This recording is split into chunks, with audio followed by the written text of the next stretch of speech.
Good afternoon, everyone, and welcome to this session on partnerships for climate action. Before we start, I'm sure many of you have been in sessions over the last 2 days, and sound has been a challenge. And so, we're going to try to do our best as speakers here to turn off our mics, make sure that we keep them close to our mouths. But there might be some issues. Like right now, there might be interference, and so we ask you for your patience, and we're going to do our best to speak as loudly as possible so that we can engage in this conversation. So, good afternoon, and thank you very much for joining us today for this session on partnerships for climate action. My name is Émilie Potvin, and I am the Director of Partnerships at UNOPS. UNOPS is hosting today's event. For those of you who are not familiar with UNOPS, we are a UN agency that delivers projects on behalf of our partners all around the world. We are truly a partnerships-based organization, not only because of the work that we do for our partners, but also because we help bring together partners from all sectors to advance sustainable development.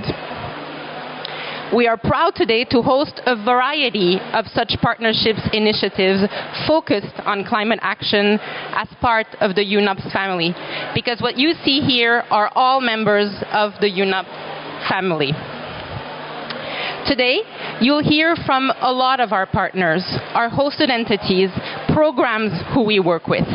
We will engage in a conversation on the role of multi-stakeholder partnerships for advancing climate action. We know that governments, the private sector, and civil society need to work together in tandem in order to make a difference.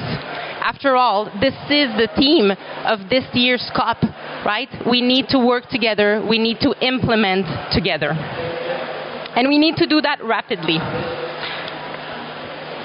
So, I have here with me 3 wonderful panelists that I will introduce to you right now. First, I have Blanca Moreno-Dodson, who is the director of the Center for Mediterranean Integration, a hosted entity of UNOPS. CMI is a multi-partner initiative where development agencies, governments, local authorities, and civil society from around the Mediterranean region convene to address regional challenges. Thank you for being here with us. Now moving to another region of the world, I have John Cotton, who is the Senior Program Manager at the Southeast Asia Transition Partnership, a program also managed by UNOPS. ETP helps countries in the region transition from fossil fuels to renewable sources of energy. Thank you for being here. And I have Atle Solberg, who is the head of the Secretariat for the Platform on Disaster Displacement, which is also hosted by UNOPS. The organization builds bridges to better prevent and respond to situations when people are forced to find refuge. Before we start our conversation, we also have a special guest here with us. Jens Wandel, Under-Secretary General and Executive Director of UNOPS, will come and deliver a few remarks to set the stage, and then we'll be able to start our conversation. Jens, if you're one.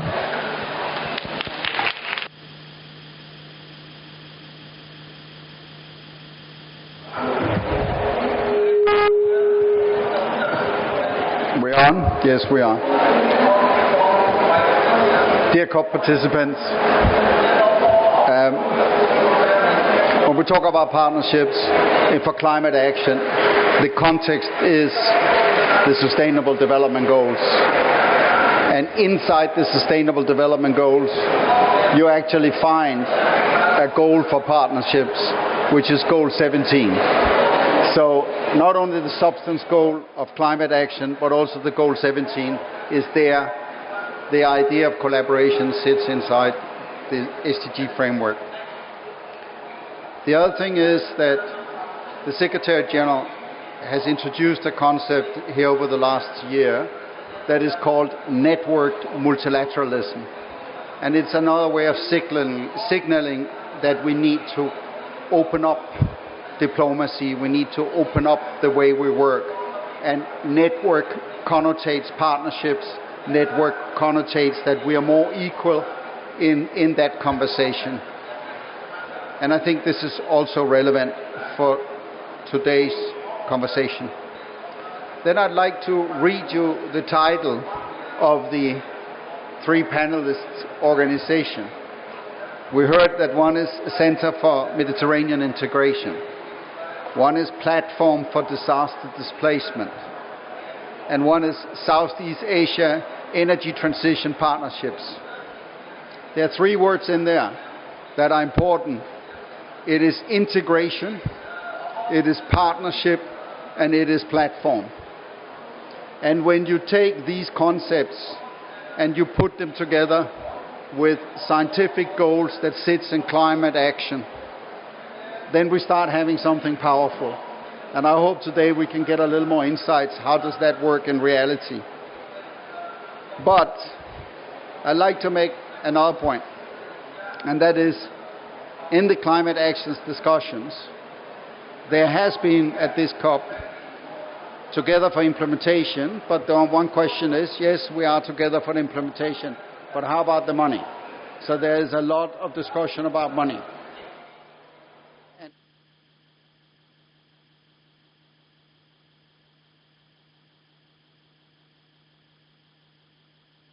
And the value of what we are doing.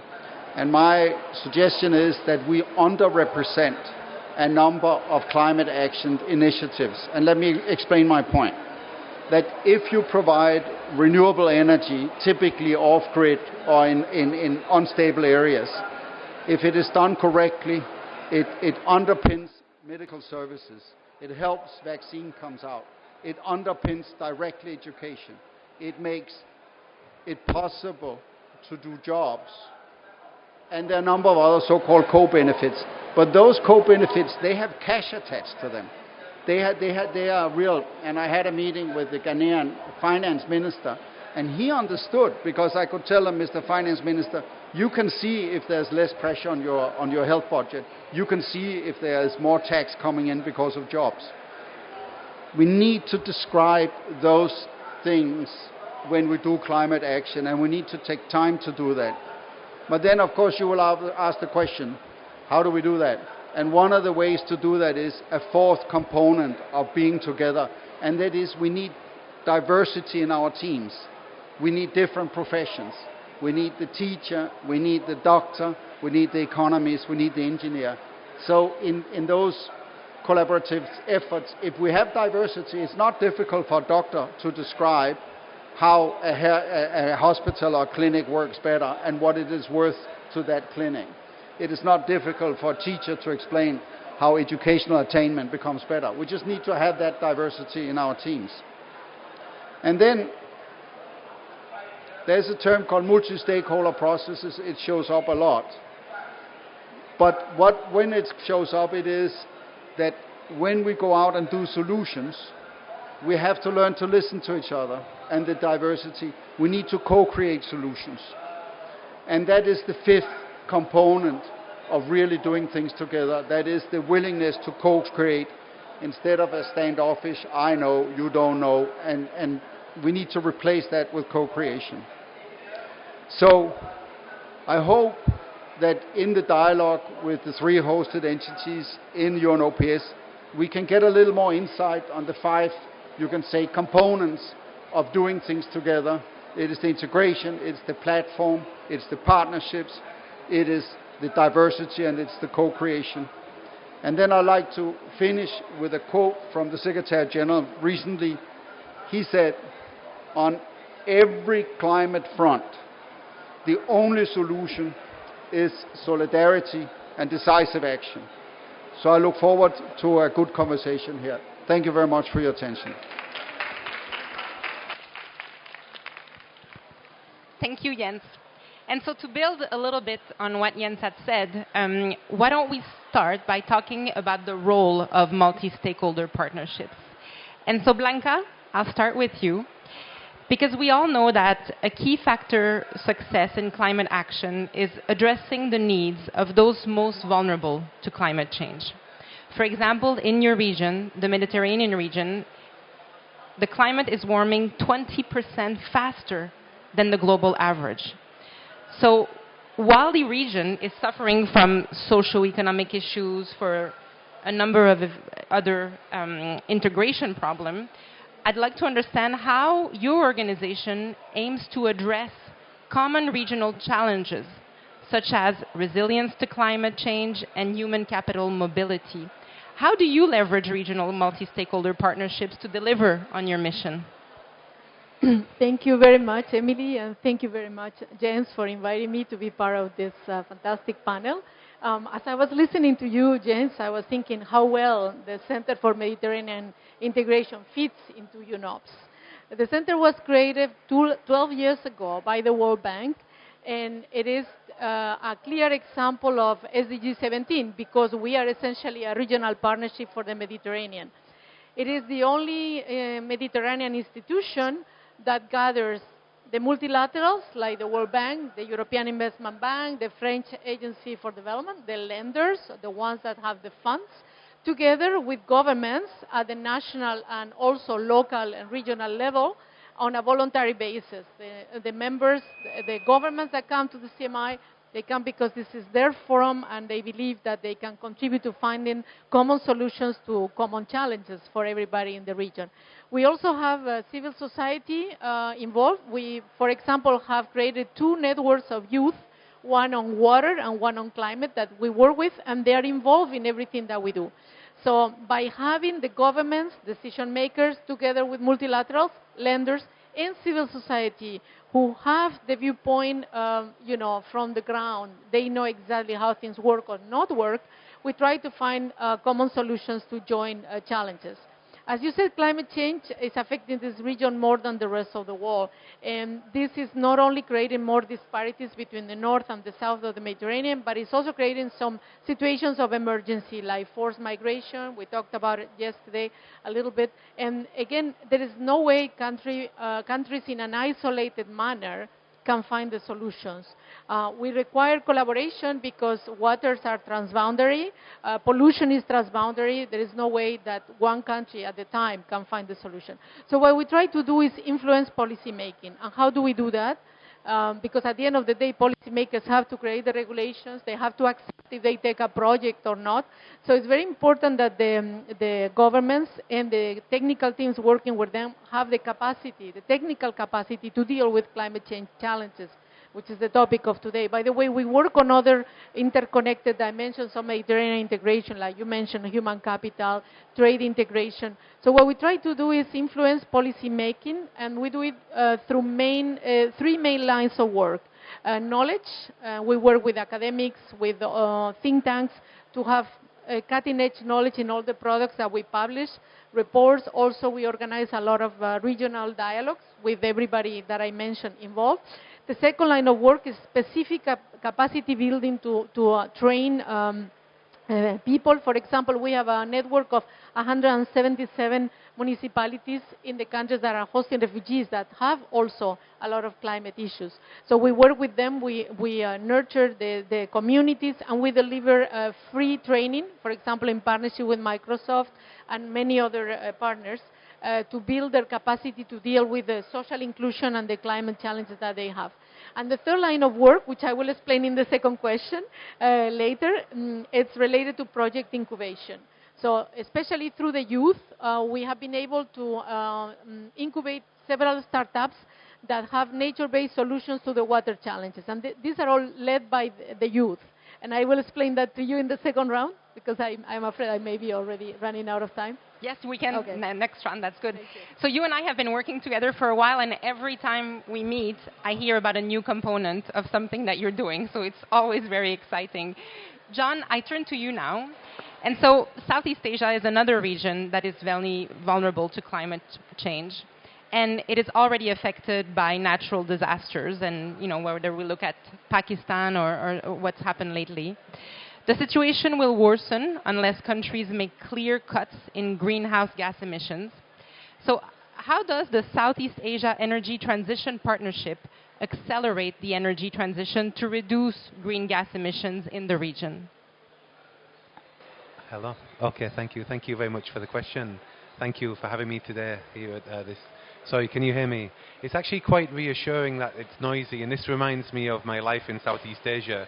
We're surrounded by what may seem like noise, but we're at COP27. I'd be very worried if it was quiet.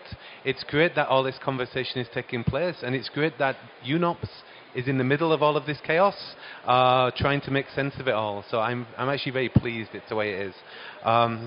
So the Secretary General of the United Nations issued a radical transformation, a roadmap for the energy sector. He stated no new coal in energy sector plans. He stated the phase down of coal by 2040 globally. He stated doubling of renewable energy finance by 2030 and tripling by 2040. And he stated a redirection of subsidies away from fossil fuels and to renewable energy. So ETP is both inspired and aligned with his message.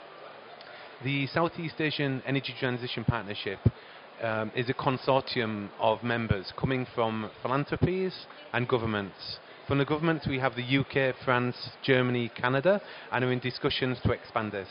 With philanthropies we bring Children's Investment Funds, Sequoia and more.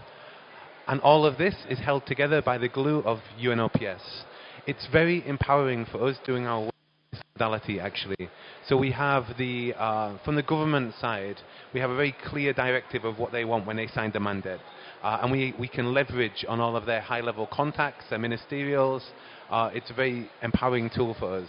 However, when we put the philanthropies in here, they have a no-nonsense, direct-to-target approach. They want to avoid all bureaucracy. So we feel empowered to do both. We pick and choose as it suits us.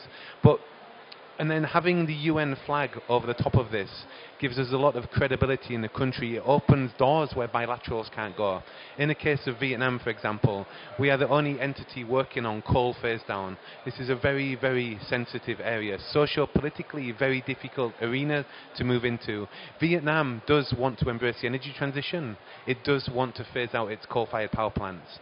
But in a country where they have pop songs singing about the glory of coal miners, and rightly so, coal has driven the economy, it's fueled the economic boom for the last 30 years. Their coal miners are heroes, and now we're trying to take this away from the country.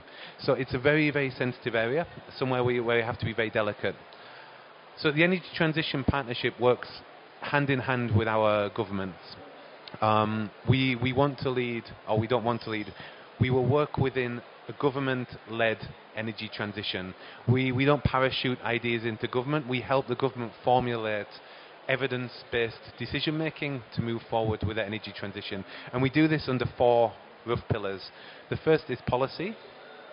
So we try to align policy alignment with climate commitments. And what this means, in the pre-COP26 world, the arena was very different to the post-COP26 world. All 3 countries announced a coal phase-down plan and net zero emissions targets. However, the policy is far beyond this. So we are working with the governments, bringing in international experts under the UNOPS procurement modalities to bring international expertise to build up local capacities, to change the policies within the country. An example of this is the grid code in the Philippines to allow battery energy storage to come into the grid and act within the market mechanisms, for example.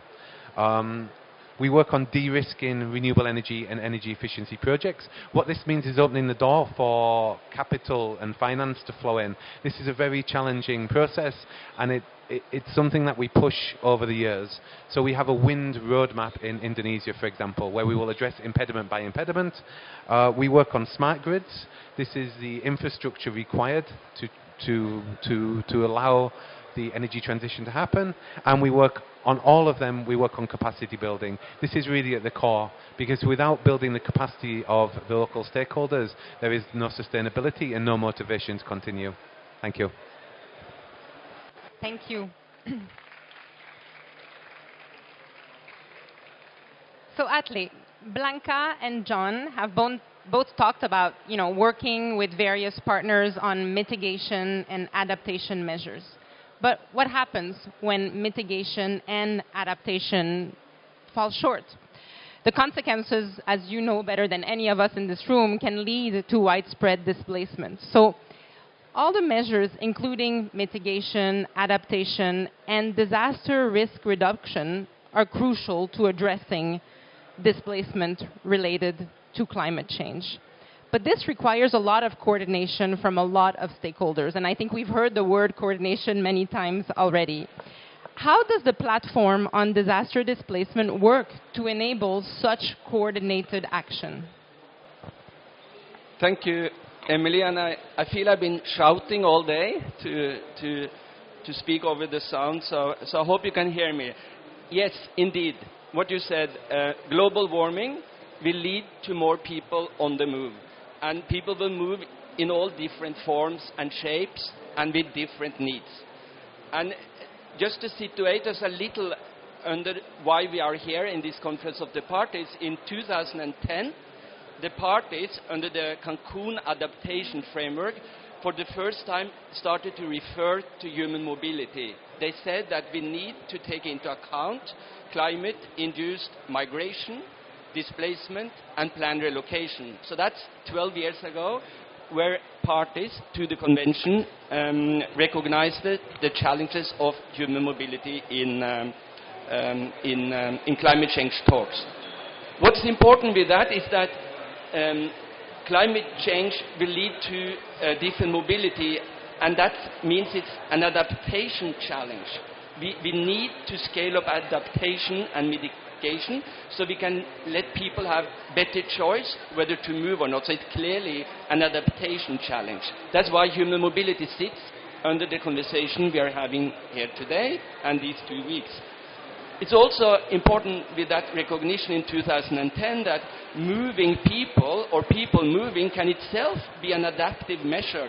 Maybe that can create resilience, moving people out of harm's way, and let people make choices for the future. So mobility is also a contribution to development and adaptation.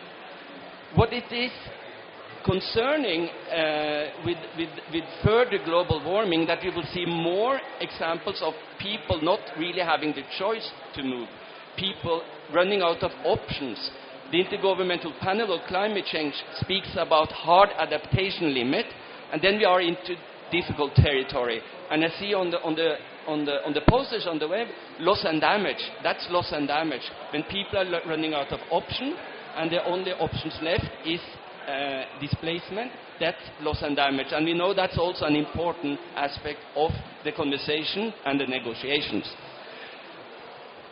What's important is that this suggests that there are elements of all policy fields when we deal with human mobility. There are elements of climate change adaptation, there are elements of disaster risk reduction, there are elements of displacement protection, human rights and development.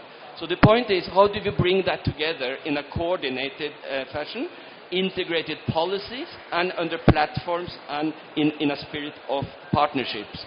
The problem, and I know I'm spending a little extra time now, the problem is that governments are often set up in what they call policy silos. So you have climate change ministries or ministers of environment that is here today and these 2 weeks, but the Ministry of Disaster Risk Management may not attend the Conference of the Parties.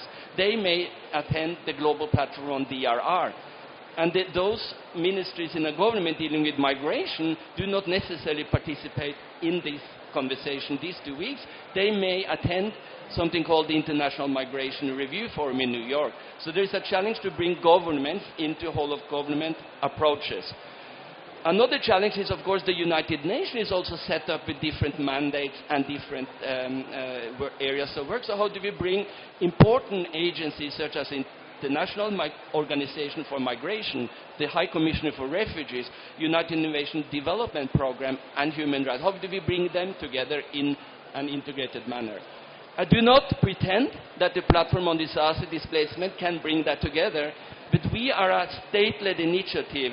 It's led by a group of states that seek to better manage the risk of being displaced and better protect those that are already displaced. It's a group of states.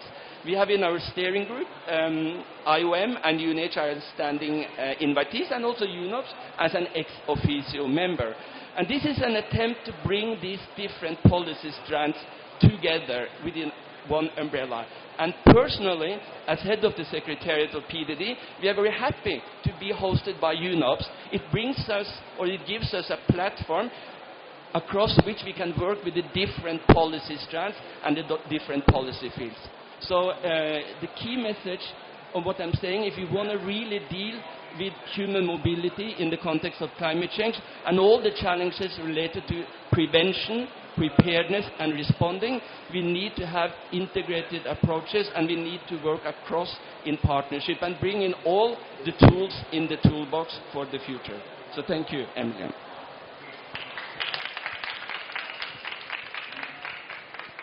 Thank you very much, Atle. So thanks to the three of you for sharing a little bit more about your organization.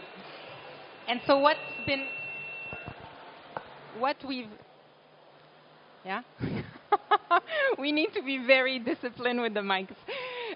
So what we heard from the three of you is that the idea is really to bring different stakeholders together, but it's not easy to do that, right? And even, as Atle was saying, even within one government, one stakeholder might have one point of view and another stakeholder might have another one, right? And so partnerships are crucial, collaboration is key. And so what I was hoping to do now is, now that you've presented to us the work that you do, I'd love to switch to the concrete examples of some of the projects that you're involved in, right? What are some of the examples in which you see that you've made a difference? Because all of us are really here to learn and to obtain more tools to make a difference and to bring back that information in our organizations. And so, John, I'll start with you. Because we've learned now that the Southeast Asia energy transition can help reduce the region's vulnerability to the negative effects of climate change. Can you give us an example of how the ETP leverages such innovative partnerships? Yes, thank you for the question. So the ultimate goal of the Energy Transition Partnership is to meet the Paris goals, primarily by decarbonising the energy sector. To do this, we have techno-economic feasibility. This is a standard approach in project development, showing that it's techno-commercially feasible. Second is a socio-political feasibility.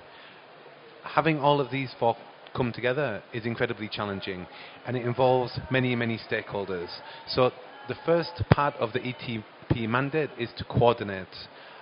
We were brought together by the governments and philanthropies to coordinate in the region. Now, I'll draw on a point that you made. It's incredibly challenging.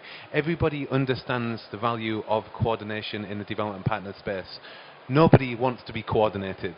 This is my experience. So trying to do this in a diplomatic, all-inclusive way is very challenging. However, we are all aware, all of the development partners, it's a very crowded field. We're all working towards the same goal, and this is decarbonisation of the energy sector.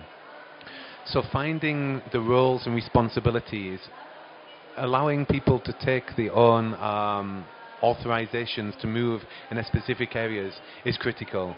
So all of the work that ETP conducts is multi-stakeholder by our definition, but we also invite other partners to join us on every project. So as an example, we are building we are conducting the detailed design of a control center in Indonesia. This control center alone distributes power, electricity to 160 million people. The current control center as it is can only handle, how do I keep this simple, can only handle electricity to facilitate energy transition. We need to handle variable renewable energy and bidirectional energy supplies. We're updating this control center in order that it can facilitate or be part of the energy transition. To do that, we're working with ADB first. ADB will come and finance the loan for the $30 million upgrade. We're working with an Italian engineering company who have experienced global doing this called ELC. We're working with Venezuelan owners engineers to help guide with expertise who are doing the same in Egypt actually. We then take this to the next level. We have a PLN Business Centre of Excellence that we've just launched. The Centre of Excellence looks not at the technical side, but the business opportunities that exist within the energy transition. For this, we're talking to Oxford, Cambridge University, MIT, we're talking to universities in Japan and in India to bring this expertise to PLN so that we don't give business models that we think would work, but that we empower PLN. Sorry, PLN is the electricity operator in Indonesia. So we empower the country to make its own business decisions. And we're confident that the business models of the energy transition will allow the country to decarbonize while simultaneously growing economically. And then if we take that to the next level, we have a wind sector roadmap which will run for maybe 10 to 15 years, where we will address all the impediments in the wind sector and ultimately end in financing of projects which go onto the grid, which enter through the business models. And in there maybe we have, I'm guessing, 200, 300 partnerships taking place there. Of course we don't do this alone. By any means, I need to be a bit more humble in what I'm saying, but we're at least part of this journey and trying our best to expedite and push this forward. Thank you.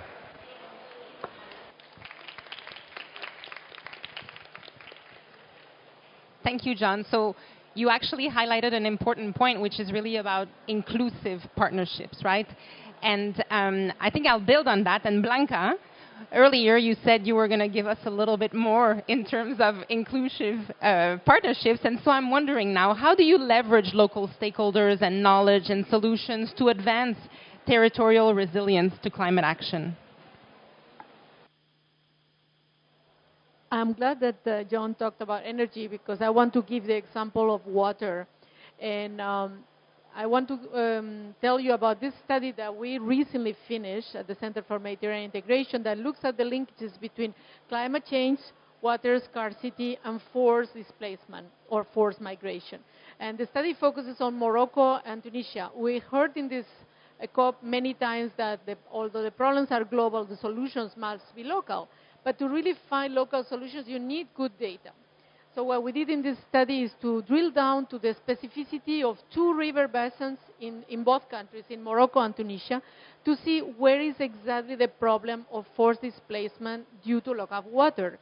Because water is life, and when people don't have water, they will fight. And we know that there are already bad examples in the Mediterranean of conflicts that, if you look in detail, were originated because people did not have water and they started fighting with each other.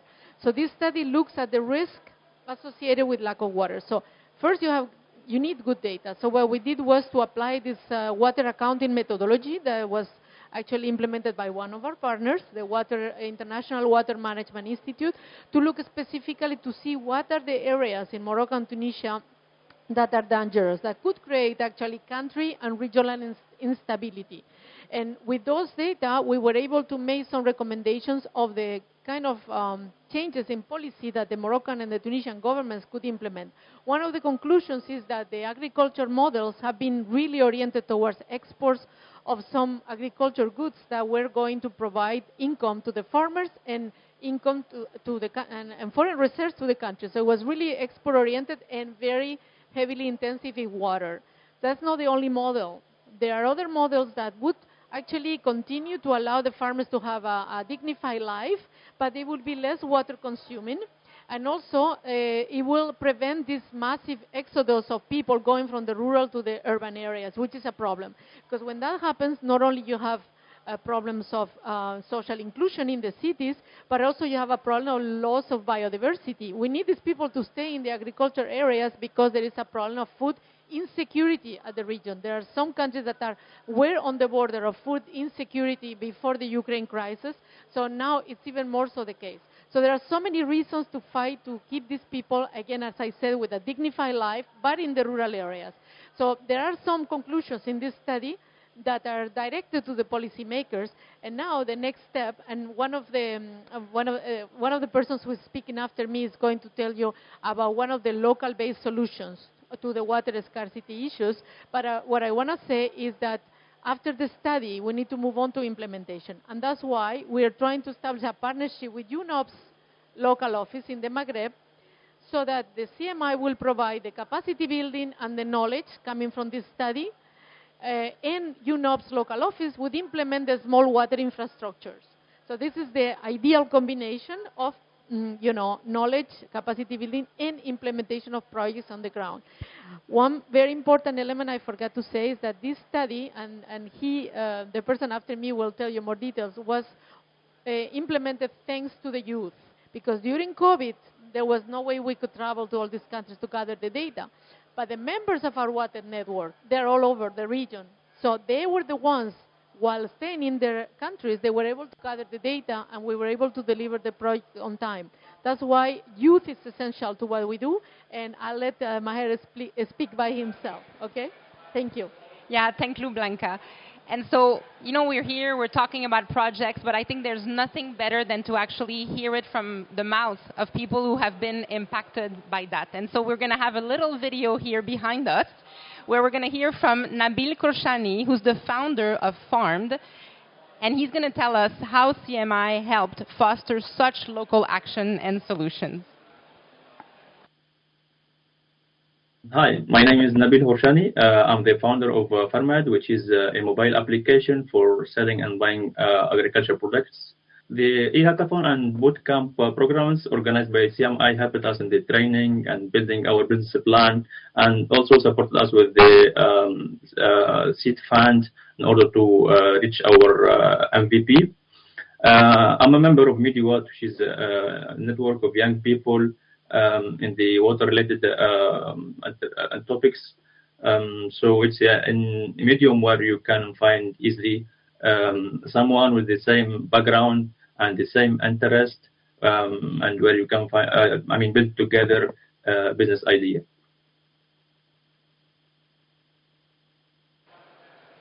Thank you. Thank you for sharing that with us. So Atle, now I turn to you, and I have to read this question because there are lots of elements in this. At COP26 last year, the Platform on Disaster Development launched a new project providing support and action to avert, minimize, and address displacement in Bangladesh, Fiji, Guatemala, and Kenya. And so can you share with us some of the initial responses to what you launched last year?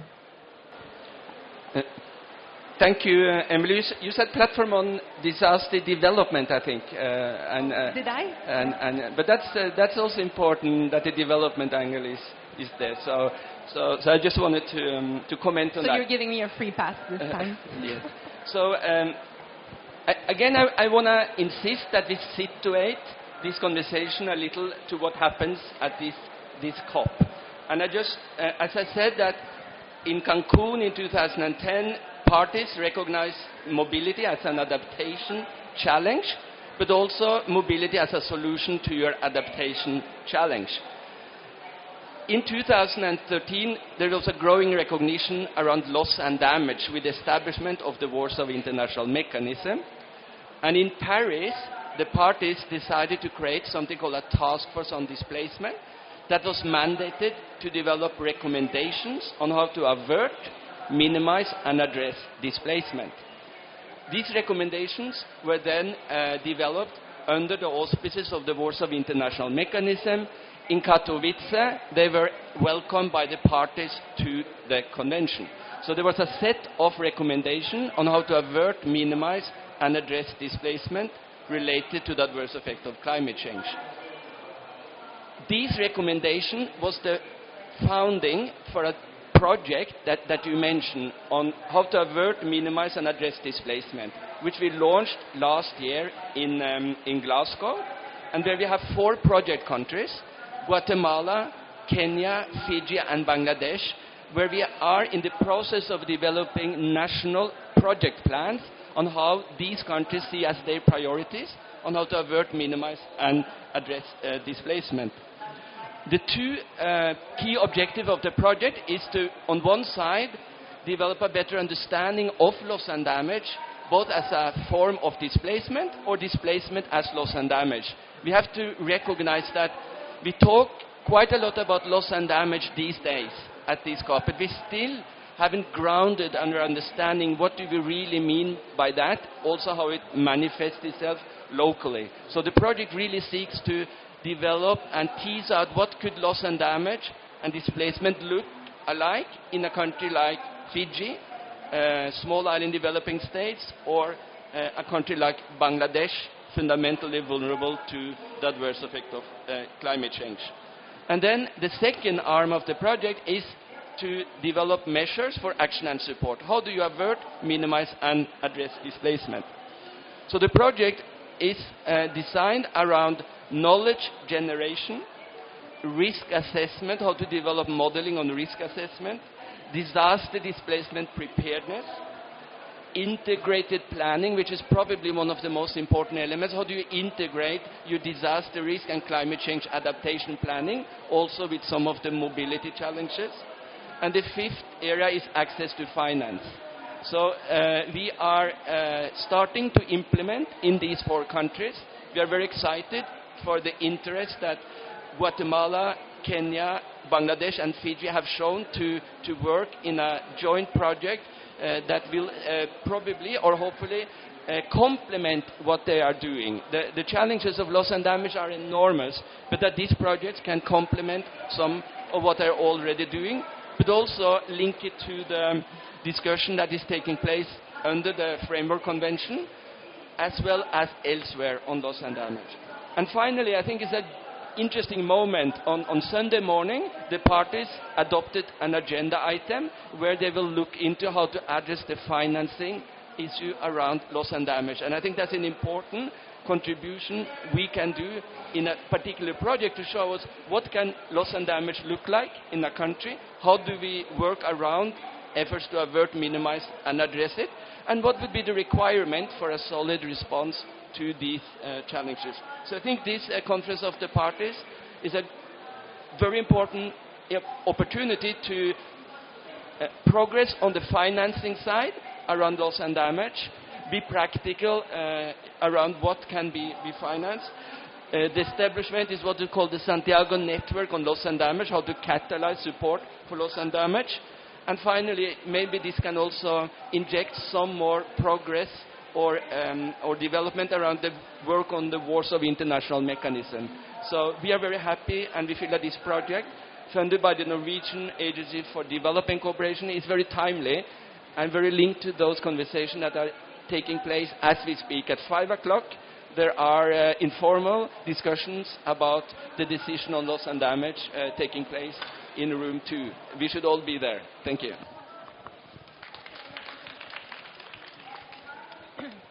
Thank you. And thank you to the three of you for sharing concrete examples of the work that you do. You've all been so diligent about the time that we had allocated to each of you that we have time for questions from the floor. And so I would now like to open it to the floor. If anybody has a question, our panelists are here to answer them.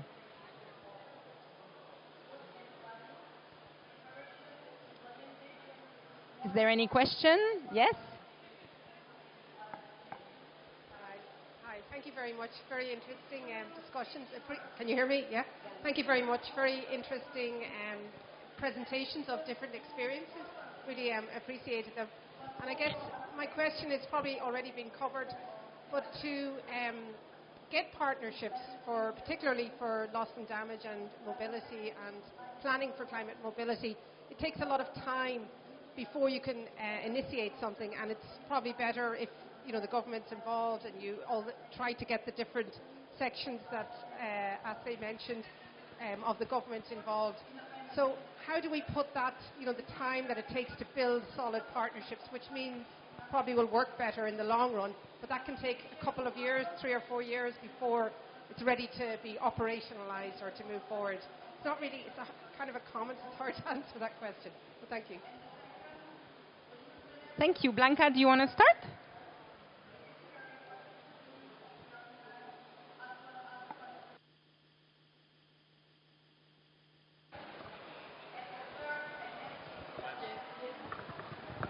It doesn't want to work, this mic. I will try. There is no secret. It does take time to build and maintain partnerships, but there is no way around it. And it's always a matter of, finding the comparative advantage of every partner.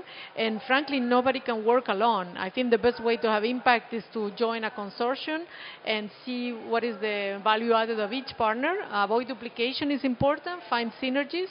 And yes, it does take time, but so does development. We cannot expect quick wins. We have to look at the short-term solutions while we build the medium-term durable and sustainable solutions.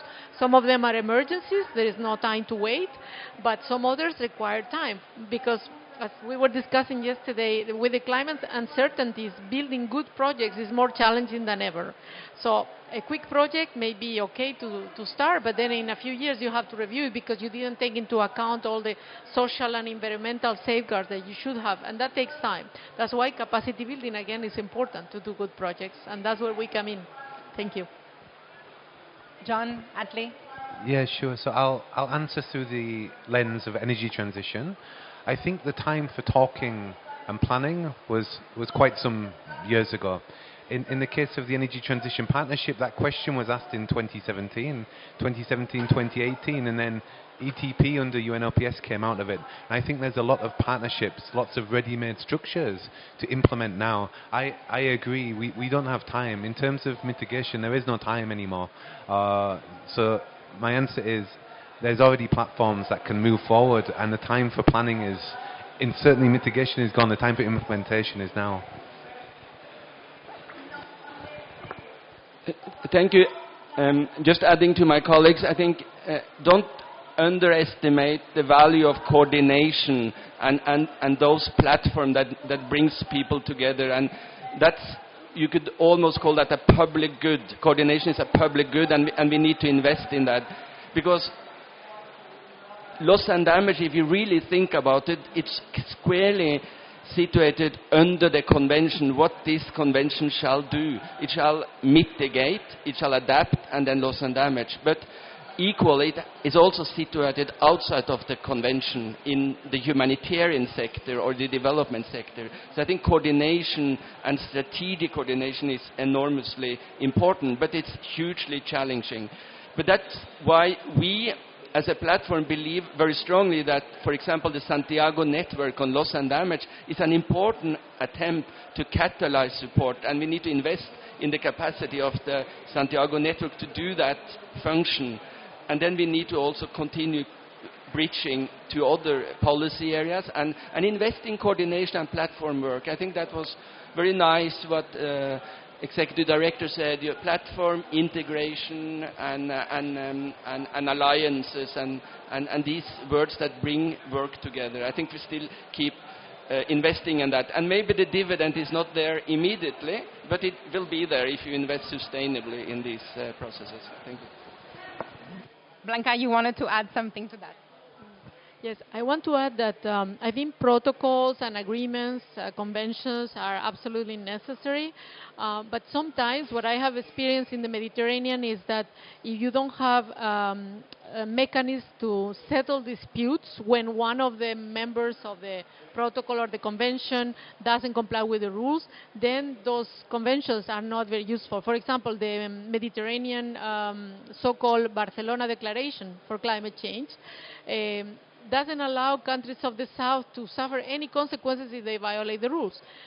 In the north of the Mediterranean, yes, like France one time violated the rule and they had to suffer the consequences because of the EU. But there is no such mechanism in the south of the Mediterranean.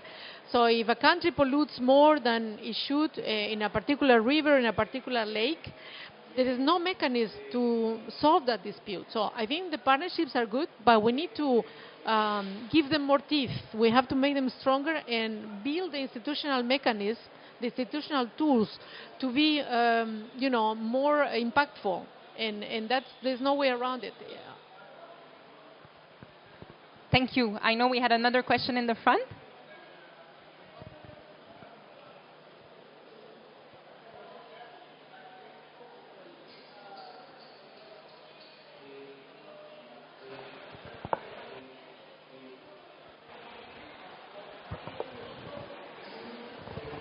Thank you so much for the discussion.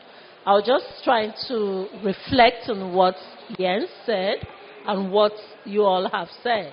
Jens mentioned the need to co-create and indeed solidarity. And I'm just wondering, looking at the fact that all of you come with a whole lot of knowledge, and UNOPS, we're on ground and actually know a lot about what happens in the country and how implementation happens in the country. Émilie, so this question is also for you to also answer. Why are we not co-creating, UNOPS and the hosted entities and supporting the governments better. Because what everybody is saying is it's time to implement. And so in some of the countries I cover, excuse me, we're doing renewable energy.